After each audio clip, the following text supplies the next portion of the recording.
Mom Training Podcast with Diana Ballard. Okay, ladies, as you listen to this podcast right now, I want you to fall in love with Heather. She is going to be teaching us in mom training about using our resources in the best way possible. Home economics, your budgeting, being able to be wise with what you have in your pantry and in your bank account and what energy you have. It's going to be amazing. So make sure that you are in mom training for this session as we come and discuss. We're able to share the things that we're struggling with. We have Q&A, be able to communicate what your needs are. It is an absolute wonderful community to be a part of. So go to dianaballard.com to get in mom training to make sure you're in this session on June 8th as Heather teaches us about home economics and how to be a good manager of your home. Hey ladies, welcome to the Mom Training Podcast. Today we have Heather Campbell. She's a mom of three, a military spouse, and a registered dietitian. She's going to share with us a couple of very interesting things, specifically about, we're going to learn a little bit about military families and some of their struggles and some really interesting things that I had never known about before. And also she's going to teach us about budgeting and using our resources very wisely in our home and in our kitchen, saving time in the kitchen.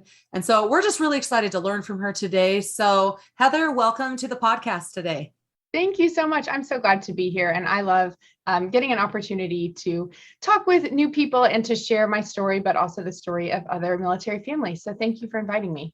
Yeah. So tell us a little bit about yourself, where you're living right now. I know you guys move around a lot being in the military, but tell us where you're at right now and a little bit about yourself and what you do. Yes, we are a military family. We do live sort of like nomads. We don't put down roots for very long. We are currently outside of Fairbanks, Alaska, at Eielson Air Force Base, and it's about 110 miles from the Arctic Circle. So we are way up here, and my husband and my boys are all from Florida. I happen to really love the South, so it's fun to be Southerners, who are living like this Arctic lifestyle. No, it's not dark all the time. No, there's not snow year round, but it is a decent part of our routine to have, months of darkness. We are now entering the season of the midnight sun. So currently, our sun gets about 14 hours of daylight. In the height of summer, we have 21 hours of daylight. So it's a very extreme place to live. And we do move around a lot. And we've been here for about a year. This is our second time here. So it's been really interesting to return to a place, especially the first time we were here was a difficult season in our family. I can't imagine having to just uproot and move across country and sometimes two different countries just whenever the opportunity. Like, do you get to choose when you move, or do they station you at different places? We do get to have a say, but it's kind of the way of when you ask your 2-year-old what they want for dinner, right? And then they tell you, I don't know, Skittles. And you're like, cool, that's not a thing that we're going to give you for dinner. So that's kind of how I feel our preference sheet has gone. They say, hey, here's the available options. Which of these would you really like? And we say, we'd like this one, this one, and this one. And they go, actually, we're not giving you any of the ones that are on the sheet. Sorry about that. You're getting this other one. So some people have a lot of luck, and it kind of depends on your job in the military. If you fly, say, a specific plane or a helicopter, you can only go where that aircraft is, right? My husband is not a pilot, so we have a lot more opportunities and a lot more openings of different places we can go. It's not common in his career field to repeat a base, especially a very small remote location like Eielson. So it has been a really interesting journey to come here, be told we were coming here once, and then to also be able to return back to this community. Wow, that's amazing. I just can't imagine. Moving is not my favorite thing in the world. Being able to, do you live really light? Like, do you have to keep things really simple if you're moving a lot? I mean, that would like make life so much easier. Yeah. If I was like a minimalist, that's a really great idea. I like that. So I have a family of 5. And I would love to be a minimalist with a capsule wardrobe, but I am the only one of the five of us. And I am also the one who's in charge of homing each of our items. I physically put my hands on every single item we own every couple of years. So I have a tendency to get rid of lots of things, or want to. And that's met with resistance from my children and my spouse. So I like where your head's at. I really like this living light idea, but it's not going to go well for my family. So no, it's quite cumbersome. It's really annoying. And we do get to live amazing adventures, but also there's all of the burden of physically relocating, whether you relocate across town or to a completely new place. That's difficult in and of itself. But now with children who are getting older, breaking off relationships, mending, their broken hearts, helping them integrate into a new place, finding your new church and your new hairdresser and your new dentist and the new grocery store, and learning the new grocery store layout, and the new vet and the new boarding place for the dog, and where do I take my car for an oil change, and all of those things that you kind of take for granted that are your established norms. Well, for military families, we turn those over quite frequently. So that's a lot of brain space. That's a lot of brain load to carry, which is why as a dietitian, I help families make meals easier, because I'm living this life. My brain is overwhelmed frequently. So I try to simplify things as much as I can. Otherwise, I feel like I would probably be a crazy person. Yeah, I can't even imagine, you going through that list of stuff, your whole support system, your babysitters, wow. That could be really hard for children, especially changing friends and stuff. What are your kids' ages? My kids are now, let's see, how old are they?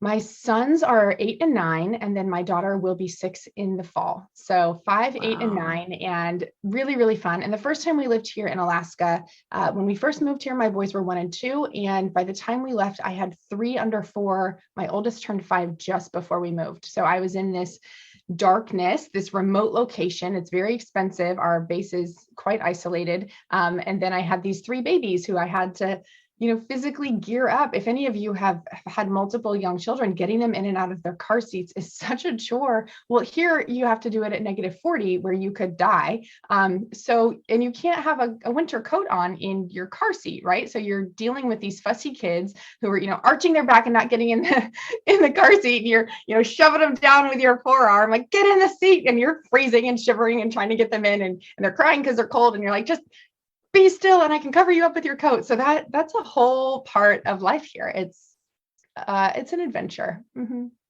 Wow. I'm glad that your kids are old enough now to buckle themselves in. Yes, everyone, like we're in normal seatbelts. My daughter's still in a booster, but everybody goes to the bathroom alone, except for me, usually, and everyone showers alone, usually, except for me. But it's so great. I'm not in those baby years anymore. So I have a little bit more time now to actually kind of breathe and come up for air. And if any of you who are listening are in those little years, I assure you, peace and room to breathe is coming, and it is so wonderful, and you will appreciate it in a way that you never did before. And I will tell you, I'm just a couple years removed from the little years, but it's so glorious. It's so good. Life is very good. That's awesome. So I love your focus. I love that you created a picture there for us of a little bit of what your lifestyle is like as a military family, where you're uprooting, like all these things, have to recreate, redecorate your house, figure out where everyone's stuff is going and how to make them feel at home. And that's a lot, right? And so thank you for painting that picture. And I also love that you are trying to help military families to simplify their meals and also have the money to buy the food that they need. Now, why don't you share the statistic with me that you shared about military families? This shocked me. And so I'm very interested in having you share that. Yes. So one thing that a lot of people don't realize, there used to be a mindset, and it was true decades ago, that the military pays really well, right? It's a great way to make a lot of money. That's not how it necessarily is anymore. And currently, the post-pandemic numbers are 1 in 5 military families are struggling to put food on the table. Not necessarily hunger, right? We're not talking about starving, but it's a term called food insecurity, which is an economic term, meaning they're not always confident of where the next round of food will go. Sometimes the money runs out before the next paycheck, the food runs out before the next paycheck, or they don't have enough to weather things like car repairs. A $1,500 car repair knocks them out from being able to buy groceries for a while, things like that.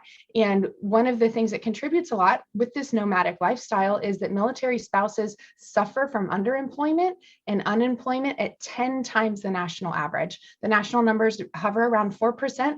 Military spouses are 40%. 40% of us would like to work and are unable to, which is a whole nother topic for another day, but that does contribute in a society that most families are two incomes, being forced into sort of a situation of being one income and then moving around a lot and trying to withstand all of these stressors. And often for military families, you have one parent who's sort of doing the job of both parents. It adds a lot of stress. So yeah, 1 in 5 are struggling to put food on the table. Oh my gosh, that's horrible. It really is. Especially because, I mean, the amount of sacrifice that the military families already have to give. I mean, so my husband's in the reserves, and, him just being gone for 4 months for boot camp and, technical training stuff, which is a really short period. Okay. Compared to a lot of other deployments and stuff, that was rough. Like, that rocked my boat, like all of a sudden he's here available.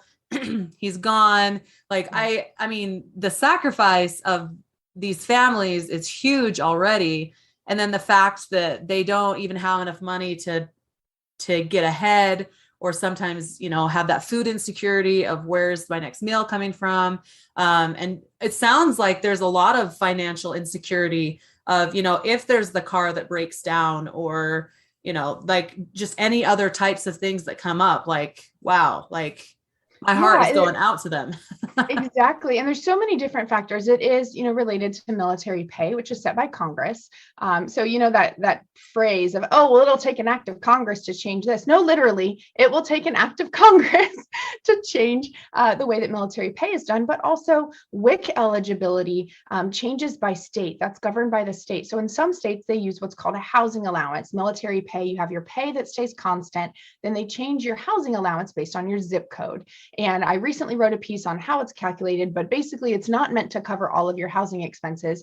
Well, some states count that money, if you think about it, as being in an envelope for housing, right? My housing envelope, some states count that as money that's available for food, but it's not. It's housing money. It's designed to cover about 95% of your housing costs just for the mortgage or rent. Utilities, everything else comes out of their already low pay. So it creates this system of difficulty and really barely getting by. And then sometimes maybe you qualify for assistance, like for WIC, say in Alaska, where they don't use housing allowance, and you move to another state where they do. And now you previously qualified for WIC and now you don't. And so that adds to those stressors. And then you throw in spouse unemployment, unreliable work schedules for your service member. All of those things create stress. And as a service member, as the military person, if they're gone somewhere working, away from home, and then they're worried about whether or not their spouse and kids are going to be able to eat, that's really stressful. That's not setting them up for success in their career either. So it is a problem. It's something that I do all of my volunteer work geared towards food insecurity. And I love what I do. I love speaking on behalf of these families. And we've also gone through a season as a young family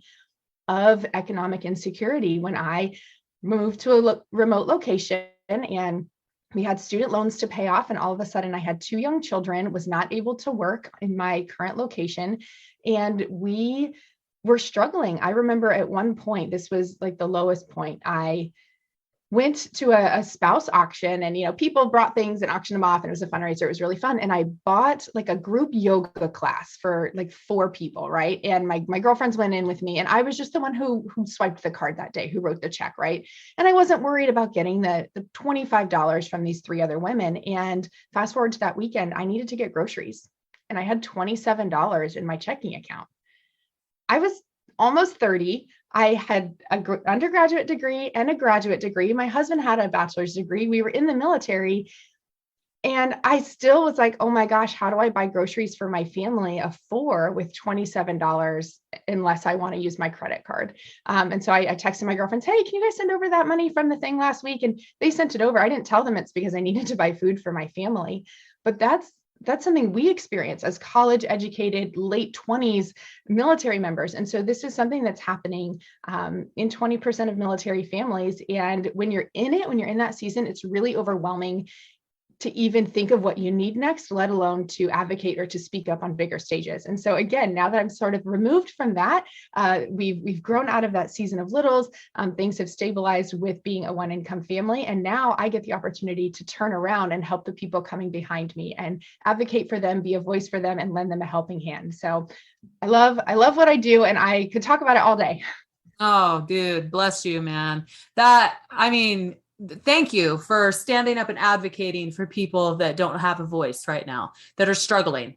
That I know what it's like to be in a season where you don't feel like you can, maybe like you have young children and all this, you don't know how to actually take care of your needs and how to communicate them and make time for them and have boundaries and all that kind of stuff. And so, I think we've all been in some kind of season where we've struggled to get what we need or communicate what we need. And it's people that are a step ahead that have maybe been through it that can really help someone to get out of that or find peace in their season as they're coming through that kind of mud, trying to get through to the other side. So Exactly. Thank you for being willing to do that. Now, I would love for you to share with us some ideas of like why budgeting is important, because obviously if someone's on a really tight income, they're gonna have to be tight with their budget. So Right. what kind of tips do you have that you share with your military families about being on a budget? Well, first of all, my background is as a registered dietitian, and I specialize in pediatric and family nutrition. So this is my educational background, right? So there was a season where sort of my experience and my education weren't lining up, and then sort of, that light clicked on, like, wait, Heather, you know a lot about this. Like, why don't you use your training? But I was in that overwhelm and didn't even know where to turn. Like, I don't even know what the problem is or how to solve it. So as I've been able to blend those two, my experience with my family and my expertise, one of the things I talk about a lot is budgeting, and not necessarily, hey, you can't go out to eat. Or I know there's a very popular financial counselor who says, if you have any kind of debt, you shouldn't see the inside of a restaurant unless you're working a shift there. I didn't follow that method. We had 6 figures of student debt when we went to being a one income family, and we were able to pay it off.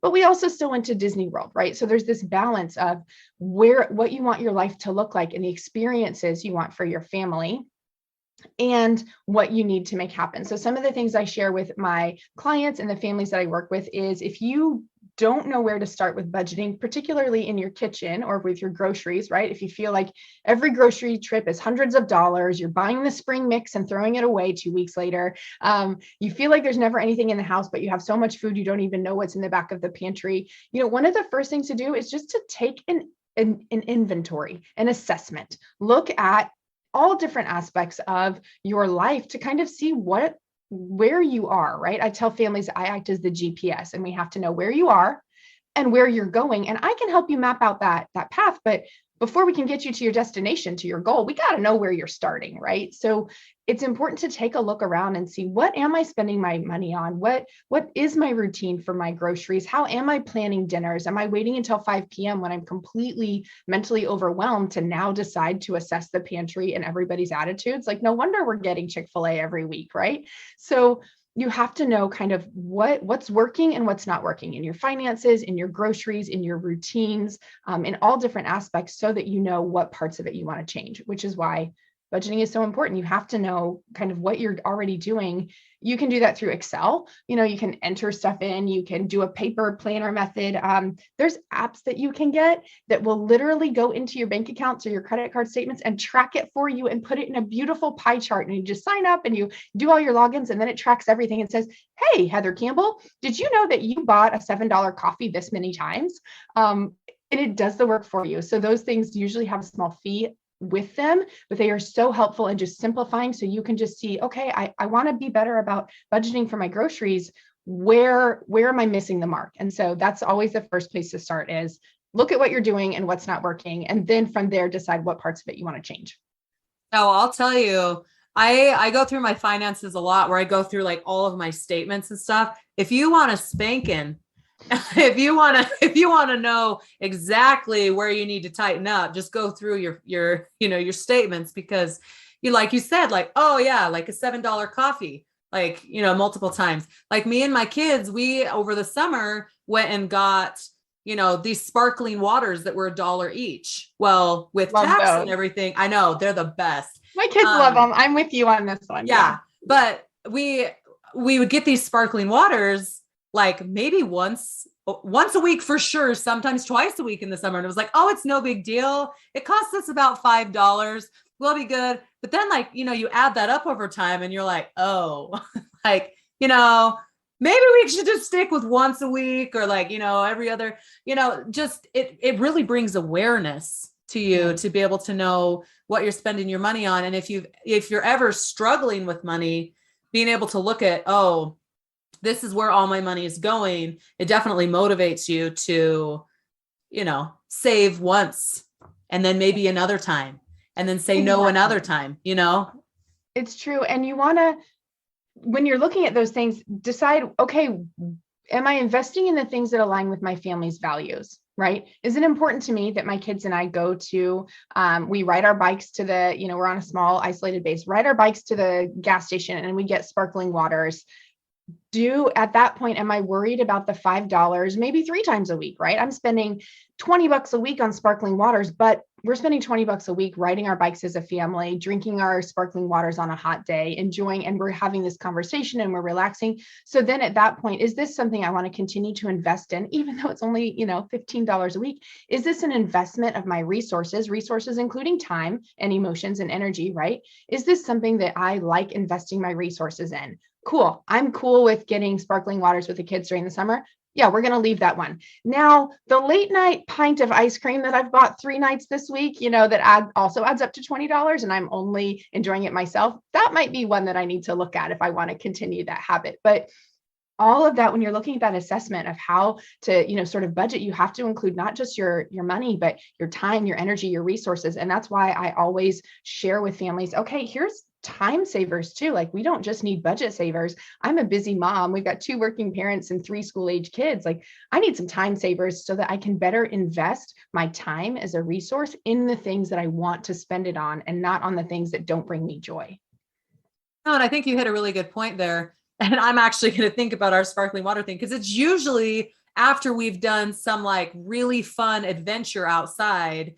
And it's kind of like seals the deal of like the experience. Like, this is awesome. We had a great time. So you're right. It's about thinking about, does this align with my overall goals of what I want? And I love, sharing that picture of you guys riding your bike. I mean, I can picture it now, going through the Alaska roads, going with all the trees and just the enjoyment, maybe a breeze and getting that drink. Like, that is living. That is where you do want to invest your money, and then there's other places that maybe we could tighten things up that aren't building memories or aren't aligning completely with our priority list.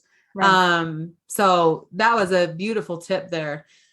What other ways do you help military families enjoy mealtime? Because if you're talking about food insecurity, there's a little twinge there of kind of anxiety. Where does this food come from? Or, is this food good enough? Is my family actually enjoying it and feeling like, oh, I don't know if I can, I want to give something different, but it's not. So how do you help families find peace in their food with, you talk to them about the budget, but how do you help families find peace with mealtime?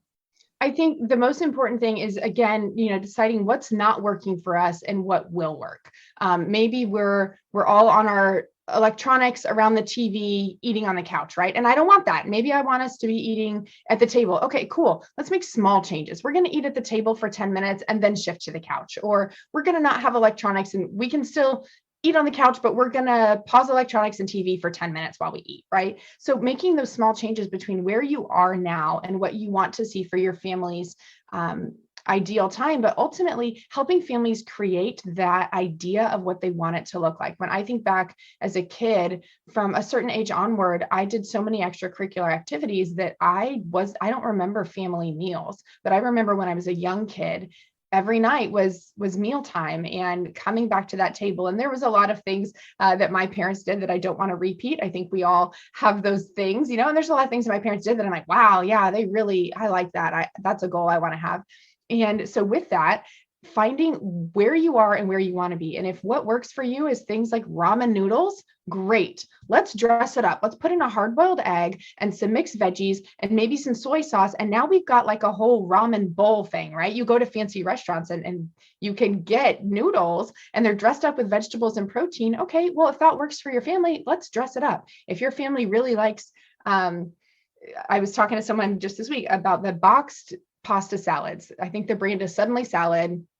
I will forever sing their praises. I do not have stock options in them. I don't even know if they're a publicly traded company, but I love their product. And it's a great side, the little boxed pasta, but you can add, say, some diced lunch meat, cut up some lunch meat that you have in the fridge, put in some cheese cubes, put in some fresh veggies, maybe do half of the dressing with mayonnaise and add in some Italian dressing. Now you've got what was a side item is this big bowl, perfect for summer, perfect for camping. And now you can make this really, really easy meal that your family happens to love using the things that your family already likes. And just sort of, what can we add to it rather than, oh, you need to stop these habits? What can we add to what you're already doing to help align you with your budget goals, your time goals, and ultimately the goals that you have as you build the foundation of your family, in creating a table that you want your family to come back to, your spouse, your significant other, your children. You want them to come back to the table. If they're having a bad day, you want your kids to talk to you about it. You want your spouse to tell you the stressors. You want them eventually to launch, right? To leave your home and to come back on holidays and think of coming back to mom's table. And so if that's the memory and the experience you want to create for your family, what do I have to do now with my 5-year-old, who's the most defiant person I've ever met in my life? How do I cultivate a relationship with her and a mealtime with her that will set us up for success, that she wants to actually hang out with me someday when she's free to not ever hang out with me again? So those are the things you have to think about when you're trying to create those mealtimes together. I love that. Well, and I think the cool thing too is you kind of hit on like an empowerment thing for moms, of that they get to choose what environment they're creating, and that what they're doing right now is like something they can build upon, instead of saying, oh, you have all these horrible habits, you should just get rid of all of them, and here's the brand new way to do things. But no, it's where you're at right now. Awesome. Let's build upon it, right? What do you want it to look like? And, we can help you get there. We, help you with different steps of, deciding things, or, talking to friends can help open your mind to new ideas. Like, what do you want? And that really is empowering for mothers. It's true. And knowing what works for your family, right? I talk with a lot of moms who are dealing with picky behaviors in their kids, and, oh, how do I get my kids to eat this? Or how do I get my kids to eat this? If anybody's listening and is dealing with this, I will tell you one thing, like, should just be a staple rule in every meal, breakfast, lunch, dinner, every snack. Always, always, always include something that they like. Do not give them a plate of a bunch of foreign, rejected, not well-liked foods and expect your mealtime to go well. You are setting yourself up for a lot of conflict. And we as moms get to intentionally choose when we enter into conflict. Perfect example. Tonight, I have a virtual Bible study I attend with some friends. And that runs into the dinner hour. Well, also during that little time block, because I'm on Alaska time. So for me, it's dinner time. For everyone else, it's evening and they've had their dinner and they're putting, their spouses are putting kids to bed. For me, it's still in that witching hour. So I will be sitting on a Zoom, and my husband will be in charge of taking my kids to running club and also serving dinner and having it ready. I will end Bible study around the time that dinner is served. Tonight is not the night to serve a conflict meal. That's a bad idea. Like, that's just not setting us up for success. And, those nights where you're getting home from work, you've got to feed the kids quickly, you've got to get out to the ball field. That is not the time that we're going to try to convince our kids that Brussels sprouts are a great vegetable, right? That's the time we're going to do what works. But maybe on the weekend, when you have more time at home, more time to invest in that relationship with them, that's the time that we can enter into conflict and say, okay, I'm willing to put in the brain space and the effort into this meal that I know is going to be more difficult. But on those crazy days, those aren't the days. So use what works when you need it to work, and intentionally choose when you are going to enter into that conflict. And sometimes you have a plan. I'm a big believer in meal planning. Sometimes you have a plan and then it just turns to crap. And the kids' attitudes are crap and my attitude is crap. And we're just going to order pizza and we're going to try again tomorrow. And that is also okay. Giving yourself the permission to be the expert on your family and say, I know my family. I know our attitudes. I know our needs. And I know that doing this original plan is not going to go well. I need to do something easy and prioritize the time together tonight instead of trying to create this difficult situation. So you're right. We do get to choose as moms. When are we going to have conflict? What do we want that routine to look like? And we get to say, okay, this routine works really great for me. Buying pre-cut vegetables. I mean, sure, I could buy a head of broccoli for cheaper, but I don't. I buy the bag of broccoli florets that are already chopped, and then I put them on the plate, or I buy the baby carrots that all I have to do is, unzip the little thingy and put them on the plate. I could buy regular carrots and peel them and chop them for cheaper, sure, but my time is more precious at this point than my dollars. And so I use time shortcuts, and I am not ashamed of it. I think that's a great opportunity for me to say, I'm the expert in my family, and this is what's going to work best for us. And we're going to get these pre-made meals, or we're going to get the microwave rice because I don't know how to cook rice and I need it to be able to microwave in 90 seconds. And then just owning it and being like, yeah, we do microwave rice. It's awesome. We enjoy our meals, and moving on. Yeah.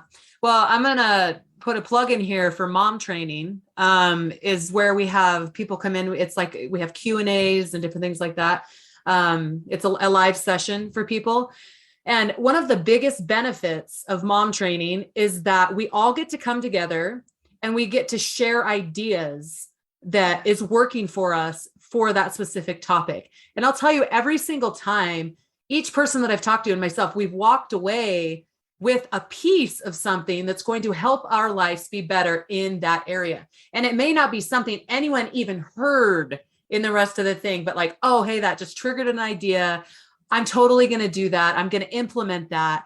And I think that's the beauty of creation. That's the beauty of being a mother, is that we have this innate gift to be inspired of what exactly is best for our family and to be that expert in our family. And is it trial and error? Yes. Are we always trying to figure out new ways to make things flow and be better? Yes. But we have that power to be able to choose. And that is one of my favorite things about being a mom, and gets rid of a lot of guilt, mom guilt, when we realize that we do have the freedom to choose what's best for our family. Yes.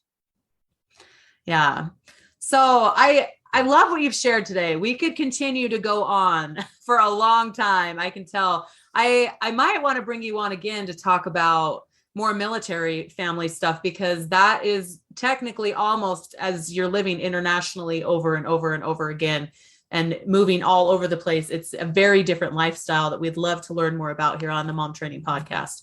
But why don't you tell everyone where they can connect with you, and about your website. And you also have a course that I know is amazing that you were wanting to share. So why don't you tell us a little bit about that?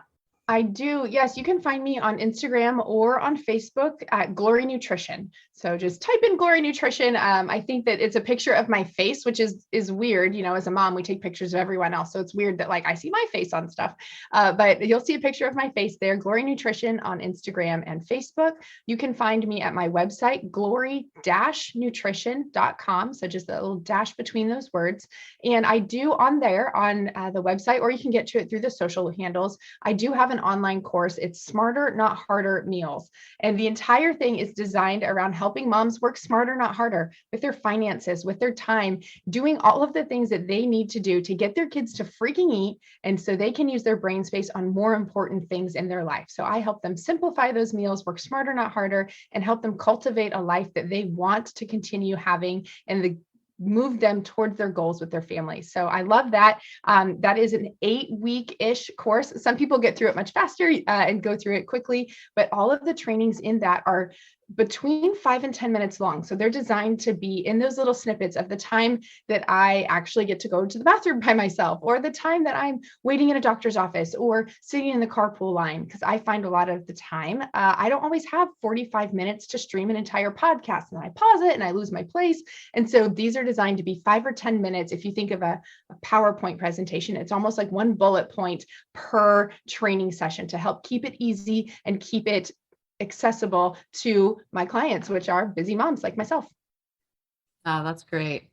Well, Heather, thank you so much for sharing some of your story and some of your wisdom. I know that I've pulled some things for myself from it that I know I want to work on and make sure that I'm focusing on. So thank you for sharing your expertise and your wisdom with us. And I hope, ladies, that you have gleaned something from this session. And so, Heather, thank you for being here today. Thank you so much for having me. This has been a lot of fun. And yes, I could come on and talk for a long time. I think that's a blessing of being a military kid is I learned to make friends quickly and talk easily. So I could probably just sit here and talk by myself, for an hour. So thank you so much for having me. It has been a lot of fun. Yeah, I agree. It's been way fun. So ladies, thank you for joining us, and we'll see you next Tuesday on the Mom Training Podcast.